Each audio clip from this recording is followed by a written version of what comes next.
Coming up in this episode of the All Aboard podcast, we talk about commuter rail service, specifically those services that have started after May 1st, 1971.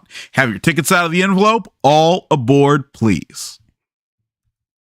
Now boarding on track number 8 is train number 1, the All Aboard podcast, your twice-weekly excursion into transportation excellence, and I am your conductor, Phil Bell, Enterprise B, PB Crisp, Mr. 645, a highly trained rail enthusiast who is blessed to have a highly trained railroad audience. And it is always great to hold the E. Hunter Harrison Chair here at the Bell Institute for Advanced Railroad Studies, where there are no degrees because the learning never ceases. And for the first time this week, it is great to be back behind this, the Brunswick Green PLB microphone. Now, I made one error right there. We are no longer your twice-weekly excursion. We are now your tri-weekly excursion into transportation excellence. And that means on Fridays, we will be doing a week in railroad review where we talk about some of the news that has taken place in the rail industry, as well as take a little look at stock performance, as well as the previous week's traffic data from the Association of American Railroads. And that's just a great way that you can stay in touch with what the railroad is doing. Now, this weekend, this Friday, it will be taped. However, you will start to see that. And for those who are audio listeners, we did one last week. Unfortunately, there were a lot of glitches and so forth with the recording, and I did not feel it was appropriate to share with you because it wasn't very good. So the first one that you will have will start on this Friday. Now, what is a New Start Commuter Railroad? Now, that is commuter rail service that was not previously provided by a private railroad. Now, commuter rail developed in major urban centers that were primarily in the Northeast and Midwestern United States. So think about that. The New York City area, of course, was the biggest. And there you had the Jersey Central, Erie, Lackawanna, Pennsylvania, New York, and Long Branch, which was a partnership between the Pennsylvania and the Jersey Central, the New York Susquehanna and Western, and the New York Central / West Shore. That was all on the New Jersey side of New York City. You also had on the New York City side, of course, on the other side of the Hudson, you had the New York Central itself, the Long Island Railroad, the New York Westchester and New York Westchester and Boston, which was short-lived, and of course the New York, New Haven, and Hartford. Boston was another big commuter rail city where you had the same New York, New Haven, and Hartford and New York Central, although the New York Central there was the former Boston and Albany service. They operated out of South Station, while North Station saw trains from the Boston and Maine. And of course, the Boston and Maine was very close with the Maine Central for many years. So you did see a little bit, while not commuter service, a lot of joint operations that were related to that with respect to their broader passenger operations. Philadelphia was dominated by the Pennsylvania Railroad and the Reading, while Chicago had the Chicago Northwestern, Chicago, Milwaukee, St. Paul, and Pacific. That's one of my favorites, the Milwaukee Road, Chicago, Burlington, and Quincy, Chicago, Rock Island, and Pacific, Gulf Mobile, and Ohio, Pennsylvania Railroad, Wabash, Illinois Central, Chicago, South Shore, and South Bend, and let's not forget the Chicago and Western Indiana. However, the story in Chicago doesn't just stop there, because that also included the Chicago, Aurora, and Elgin, the famous Aurora and Elgin, as well as Chicago, North Shore, and Milwaukee, the North Shore line, which utilized the famous Electro liners. The reason I mention those two is that while they are interurbans and typically are not included with a lot of the discussion of commuter rail services, they very much did provide commuter rail services, and they were what we call heavy rail. So they weren't steam railroads in the sense of using steam engines, because of course they used electric for their entire operations, but they were very similar to that. And in some instances, some parts of their property have been repurposed into some of that service, such as parts of the North Shore that ended up being operated by the Chicago Northwestern and later the Union Pacific, and so on. Now, there were smaller operations outside of those big northeastern and midwestern cities. They included the Washington, D.C. area, which had trains from the Baltimore, Ohio, Pennsylvania Railroad and the Richmond, Fredericksburg, and Potomac. Detroit, which had the New York Central and the Grand Trunk Western, and San Francisco, which was famous even though it was comparatively smaller, and that was provided by the Southern Pacific. Now, as you can probably guess, commuter rail, like the rest of railroading, went into a decline in the 1950s, 60s, and 70s. And that was really probably what I would say one of the most problematic times for the rail industry overall, if they were railroads that provided commuter service, because more so than anything else, people are very well acquainted with what it takes to get to work and get home, and they're very, very acquainted with the routine. Now, I want you to think about it for a second. If you're driving to work, which many of you are, think about how much you get upset when there's a lot of traffic out there, when the car breaks down, when there's some kind of a problem that disrupts your routine. Now, add that in the context of railroads that are on the decline, and one of the largest money losers was, in fact, the commuter rail service. So there are many stories that talk about how things started to fall apart. A number of them come from the New Haven, and of course, the Penn Central in New York City. There were lots of track fires in the Park Avenue Tunnel on the New York Central. Out in Philadelphia, there was a story that at one point commuters got, and I can't remember exactly what book this is, maybe it was Wreck of the Penn Central or Fallen Colossus, but basically commuters were so upset with how late and broken down that their train was, and that there was only one car assigned to it, when of course there were clearly more people than just that would require more than just one car, which I believe was an MP54MU. And so they basically revolted against the conductor and ultimately the company for providing them such shabby service. Now, that was relatively mild, you got to remember, because those services continue to operate. In many cases, they didn't. The Erie-Lackawanna, under President William White, petitioned to end all of its North Jersey commuter rail service. And there was actually studies done which showed that if they were able to take all the trains off the Morristown line and simply have one track, and that track being, of course, unelectrified, then they would have dramatic savings, and not just the losses, just the overall cost in general that were endemic to the service. So we're talking about in excess of what they were currently losing, that it would have been a big benefit to them. The New York Central, they ended the commuter service on the West Shore line, which is now CSX's river subdivision that leaves from the Weehawken area and goes north into southern New York, so southeastern New York State. Others were adjusted and downsized. Great example of that is what the Boston and Maine did. They went from having locomotive-hauled commuter trains to RDC equipment that managed to hold down the service, and that meant they were going to be much shorter in length, and as the railroad was able, shorter in duration and fewer in location where they could go. The Chicago Northwestern was a bright spot in this, because what they did is they replaced steam heated equipment, which for many years was in fact pulled by steam locomotives, as well as train masters and other what we might consider today being oddballs. And they standardized behind EMD E and F units, the F units coming from the freight pool, and they were converted with head-end power or hotel electric power generators that were put in the rear of them, diesel electric generators, and they were paired with E8s that had been pulled out of long distance service, which received the same treatment. And I do believe there were a couple of E9s included in that as well. What's really interesting were the E8AC, and we aren't going to try to put up any pictures today simply because I think our system is not working properly, but the E8AC, and I encourage you to look up EMD E8AC, and you'll find those are what were the Crandall cabs. And this is where the Chicago and Northwestern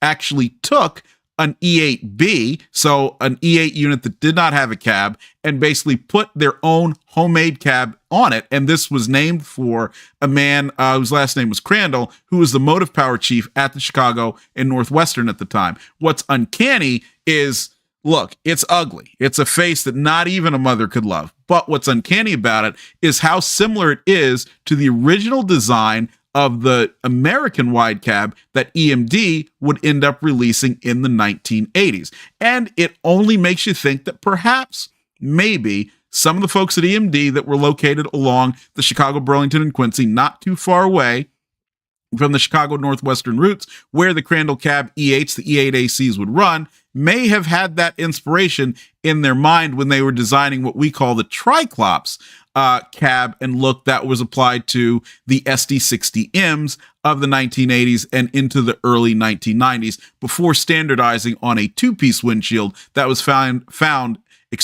the GP60M and other locomotives such as the SD70s and SD75Is that had wide cabs that would come later on. But the CN&W took that equipment and they added to it, those locomotives, and they added to it head-end power equipped bi-levels that were built by Pullman Standard. And what do you know? The Chicago Northwestern, this was under President Ben Heinemann, began making a profit, something that was almost unheard of in commuter rail service anywhere in the country. Now, what I also always found interesting about that is I remember in the 1990s, and I can't find the magazine article, but I will endeavor to do so, where someone, his last name is King, and I can't remember if it was Rollin King or someone else. So Rollin, if you're listening and it wasn't you, I apologize, but I'm thinking it might have been, or maybe Ed King, but basically said that he didn't believe that the Chicago and Northwestern had made a profit on the commuter service, and that's because it was so inexplicable and no railroad thought it was possible at all. But that was one of the bright spots because unfortunately, a lot of discontinuances and downgrades would go on. Now, the other thing that went along with this were subsidies. While the train service declined, subsidies increased. Going back to Chicago, there were a variety of multi-county compacts that created funding districts to support commuter rail as well as bus service. So if you go out to Chicago now and you're seeing the Milwaukee North Line, the UP West, the BNSF line, and so on, at one point, all of those were funded by different districts. One example was Nortran. Another example was WSMTD, which I think was West Suburban Mass Transit District. They were famous because they owned the BNE9s that operated, the 25 of them that operated until 1992. While they were in Burlington Northern Color Scheme, they were actually owned by WSMTD, and WSMTD provided them for the use of Metra, which of course is the main operator of the commuter trains in the Chicago area today, although it does not technically operate all of them because the trains that run over the former Chicago and Northwestern routes,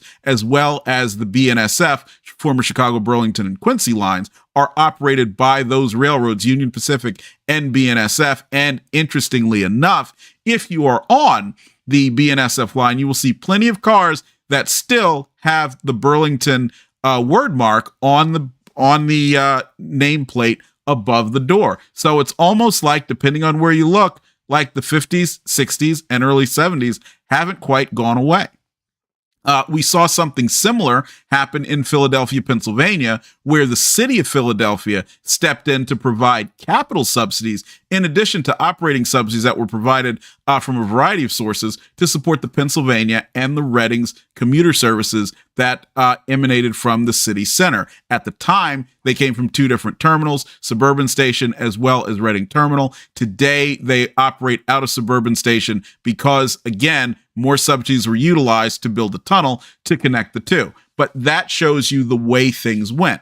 So services declined throughout the 70s into the 1980s.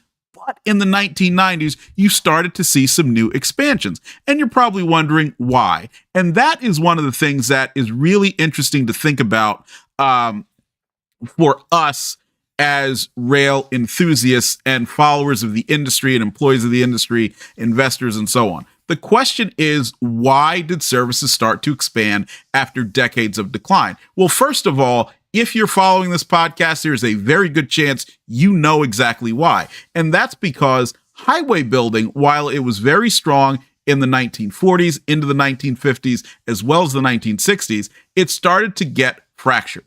And a lot of this came from NIMBY. So a lot of the not in my backyard or bananas build nothing anywhere near me or anywhere near anything. Bananas came about, and they started to think, well, the way that highway building, specifically limited access interstate highway building, was being done was destroying communities. Now, I'm not one who happens to agree, but depending on where you go, you will always be able to talk to somebody who says, oh, well, there used to be a lot of houses or neighborhoods or something like that in that area where the highway is. Where I did a lot of my growing up in Hackensack, New Jersey, you will find Interstate 80 is a central part of the community. It's what enables us to get into New York City if we're not taking the train via the George Washington Bridge or the Lincoln Tunnel. It also enables us to get to Western New Jersey and into the Pocono Mountains and the like.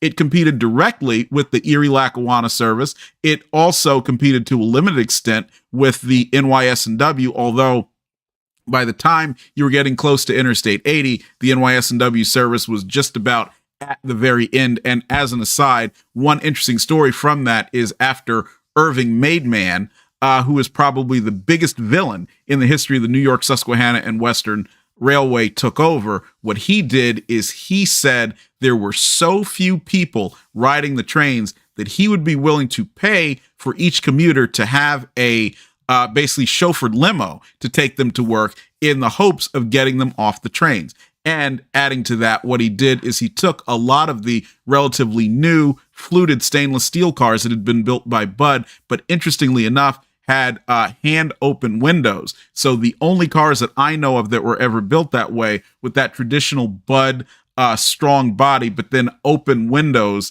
like you would find on maybe an Erie Stillwell or a wooden car of the 1800s and early to mid 1900s. Even the Lackawanna's Wyatt Earp cars, for example, had that. He took those cars and sent them all the way to Saudi Arabia. So he sold those cars out of the country, off the continent, far, far away. And that kind of, in a way, underscored his commitment to no longer providing that service in a corridor that had US Route 46, that had rapid growth in automobiles overall, and then, of course, had Interstate 80 on the horizon. Now, the reason I mentioned I-80, just to go back from that digression, was because as I was growing up, I was always told that where Interstate 80 was put through, you had a lot of neighborhoods that were there that ended up being totally demolished in order to make room for the highway. And this is something that happened in a variety of places. This started to get a backlash against highway building. And so that's why in many parts of the United States, you will go to places where there were planned highways, but they were never built. Good example around Washington, D.C. There was supposed to be an outer beltway that would have provided the ability to get around Washington, D.C. even further out than the Capitol Beltway.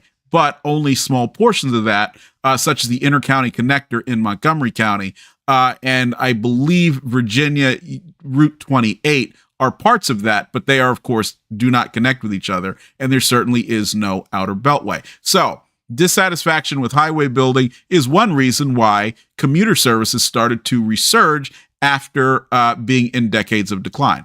And that dissatisfaction with highway building frequently led to situations where traffic simply got out of control. As you know, in the DC area from where we tape this podcast, this is one of the absolute worst places in the world for traffic. And there was a study that was done by a company called INRIX, INRIX, and DC traffic drivers here sit in about 83 hours of delay. So that was something that was a big driver for new commuter rail starts. Another thing that was a big driver for new commuter rail starts, interestingly enough, comes from Amtrak itself. Because while we certainly do not believe Amtrak has been a savior as far as regional and long distance passenger rail service is concerned, the fact that Amtrak did come in and they were able to, I shouldn't say stem the decline, but I should say stabilize the decline in passenger rail is something that also helped to stimulate more interest in providing additional commuter rail service. Because you have to think about a lot of these new starts that we talk about, whether we're talking about Utah's Front Range, New Mexico Rail Runner, and North Star Commuter Rail up in Minnesota, Coaster, ACE, Sounder, and so on. All of them started or were at least conceived in times that came after May 1st, 1971, but even more so after 1980, the early 1980s, when Amtrak was taken over by Graham Claytor and did a lot to stabilize and standardize its services so that even if it wasn't perfect, what you would get, the product would be predictable. And that helped to start luring people back toward the rails. Now, I wanted to talk about a couple of these systems that I think were interesting, and just to kind of give you a little reason why, looking at the way that traffic delays have impacted the desire for more commuter rail service is something that I think is very interesting. What I think is even more interesting, though, is where are these commuter services going to go in the post-COVID-19 era? Because after all, we are living in a time when hybrid work and work from home is here to stay. That is something that I personally am now doing, operating my own business from home. And even before that, we worked a hybrid schedule at my last job.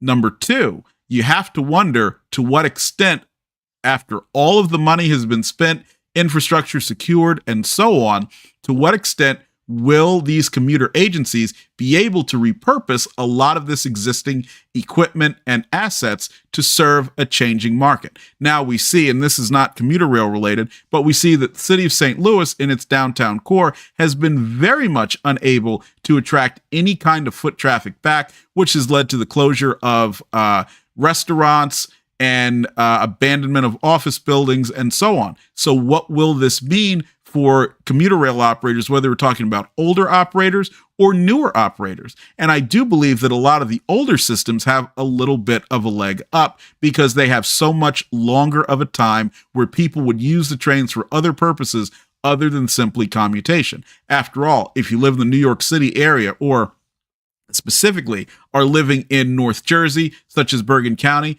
it's not unreasonable that you would take a commuter train into New York City for a vacation purpose, simply to explore, simply to avoid the hassle of trying to park, and maybe to avoid the congestion pricing if that is ever ultimately done. And thankfully, that is something that's been placed on hold, although we don't know what the net result of that will be. At the same time, if you live in some place like Boston, you have exactly the same thing. These are communities where a lot of people rely still on that cultural hub as being someplace that they will go, even if they're not strictly going to be working there to the level they were previously. However, once you get outside of that, South Florida being an outstanding example of this, to what extent will people still be utilizing commuter services that are built around endpoint cities, as opposed to something that is much more focused on, as Brightline is, on a variety of communities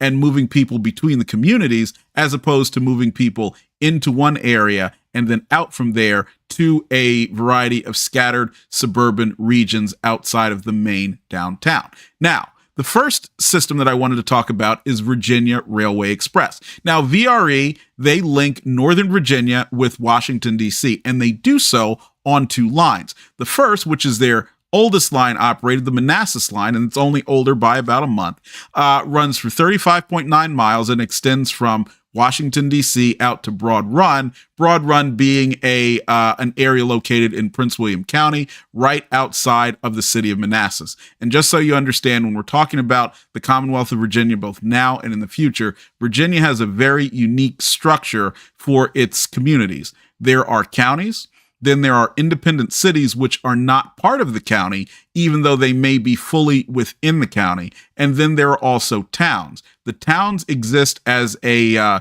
subordinate to the town. Towns exist as a subordinate to the county, but they are not found within independent cities, which have roughly the same powers as a county and are equal to them. So when I say that the Manassas line serves Arlington County, as well as Fairfax and Prince William, along with the independent cities of Manassas, Manassas Park, and Alexandria, that's what I'm speaking of.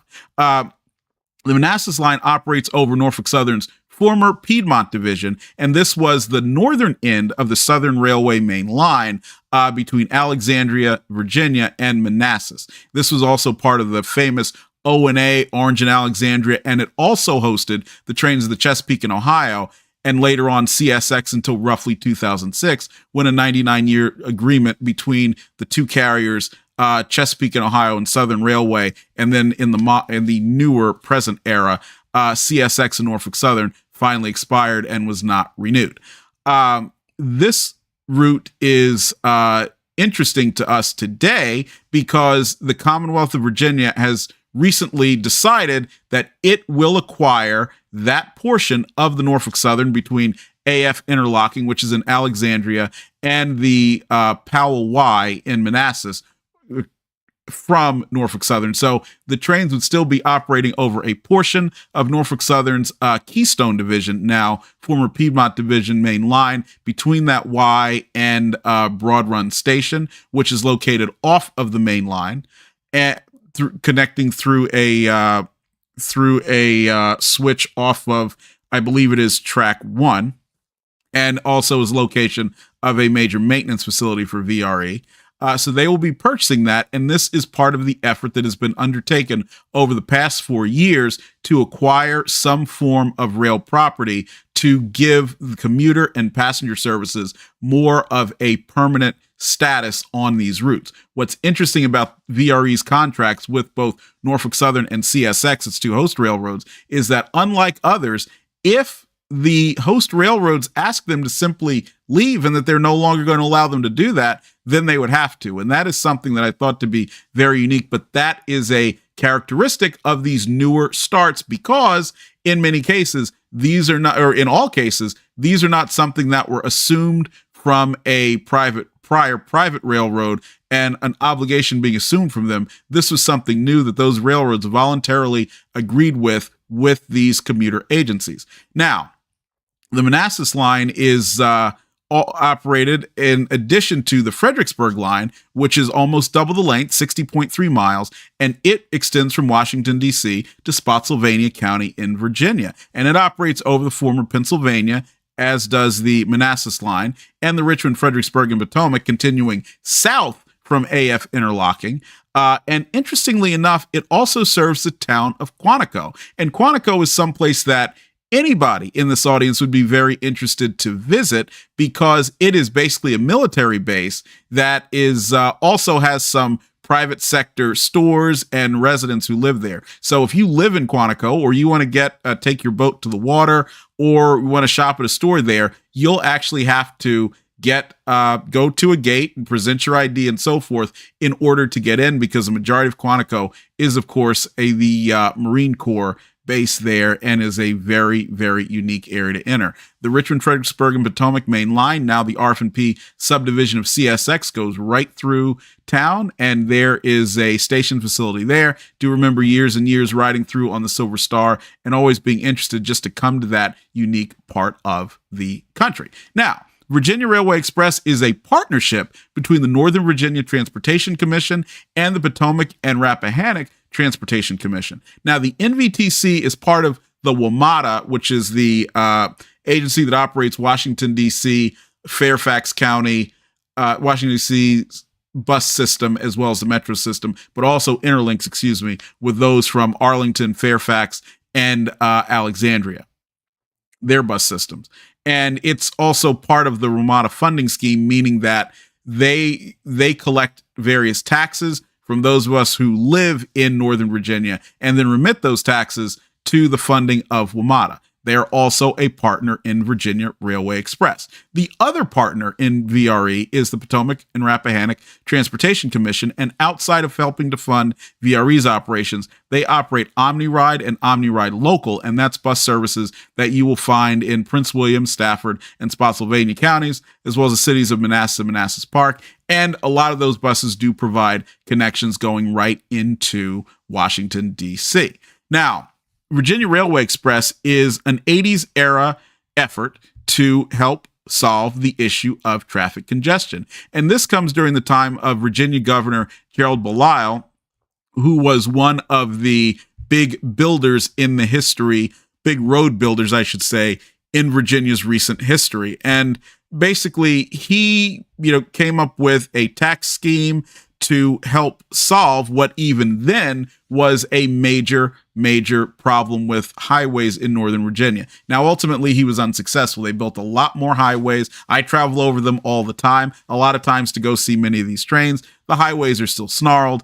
They're not quite all that well built, maybe not so much in quality, but as in where they go and how they get there. And that gets into a myriad of different things. But while Governor Belial was there, you also had this effort to create VRE, reach critical mass. And ultimately, one of the people who was pivotal in this was the last president of the independent Richmond, Fredericksburg, and Potomac Railroad, Dick Beatles, who I was lucky to meet years later when he was working with a Virginia high-speed rail coalition that was attempting to bring, and I believe it was VHSR, that was attempting to bring high-speed rail here to the Commonwealth of Virginia. Operations over both the Manassas line and the Fredericksburg line began in 1992, and originally they utilized what were called RP 39-2C. Now, these were rebuilt GP40s that, the MARC train service did in Maryland, took the GP40 body and put on it a smaller diesel engine, a 12-cylinder turbocharged 645E, and that opened up more space inside the car body for a head-end power generator, and it did not change the roof line, continuing with 3 cooling fans on the rear above the main radiator. These locomotives had dynamic brakes, and they were also fitted with marker lights that kind of stuck out from the front.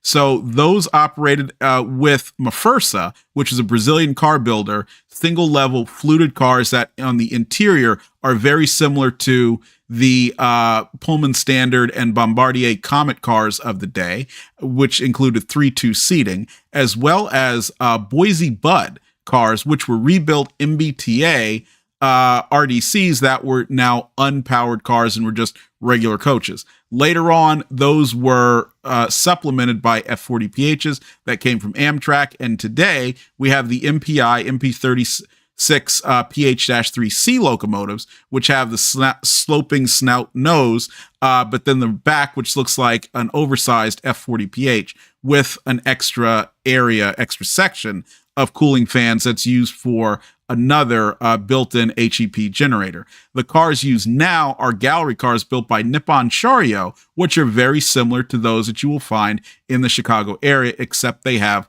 larger windows.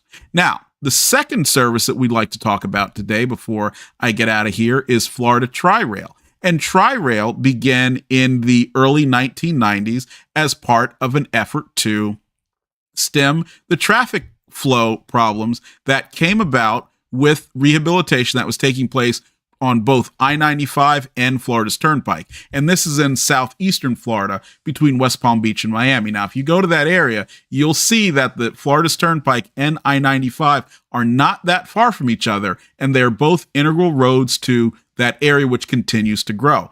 But just like the Washington, D.C. area, traffic delay is immense. And while you will go through periods where you can pretty much just fly down the highway and at times do 90, and believe me, many of the people do it there, you will also find significant traffic snarls. So they understood that if there was going to be a major rebuilding of I-95, then there was going to have to be some other way to handle a lot of the traffic, and Tri-Rail was created.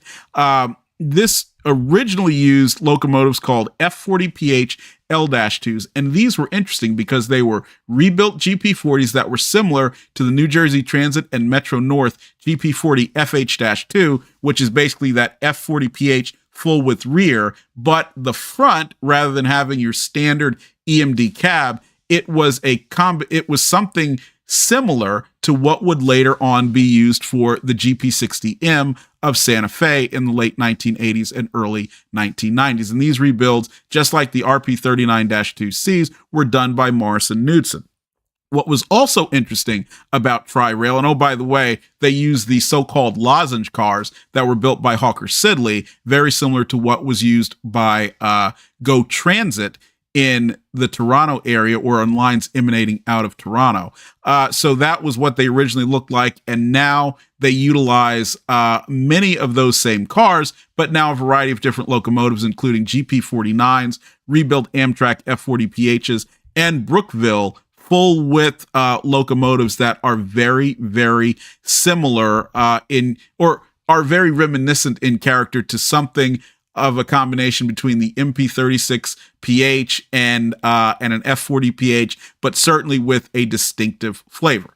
Now, what I find to be so interesting about Tri-Rail is that they engaged in one of the largest capital projects that any commuter rail service has in years, and that was double tracking the line between West Palm Beach and Miami. This, of course, was the former Seaboard Airline main line, which did and continues to host Amtrak's Silver Star and Silver Meteor. The famous Orange Blossom Special from years gone by was carried here on this route, but it was single track.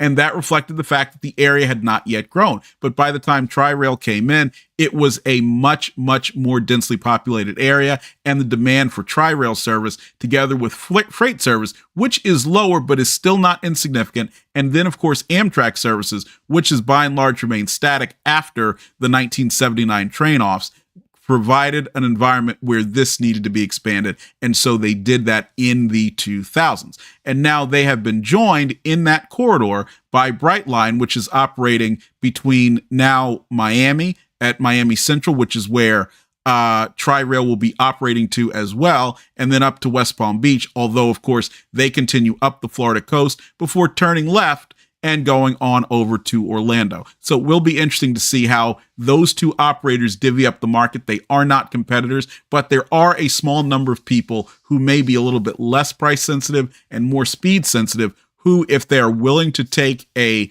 public transit operation, might decide, well, hey, we could switch over to Brightline and spend money there. So I hope you've enjoyed this discussion about what I call New Start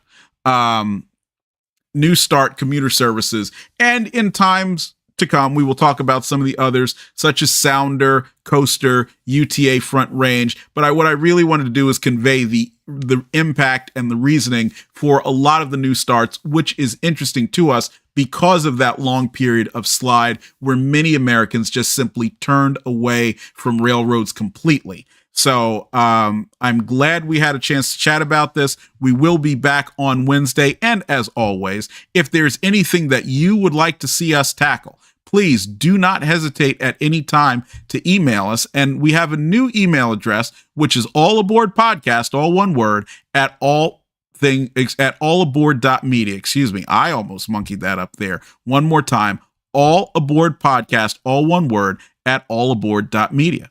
We will see you down the main line, and I hope you have a great day.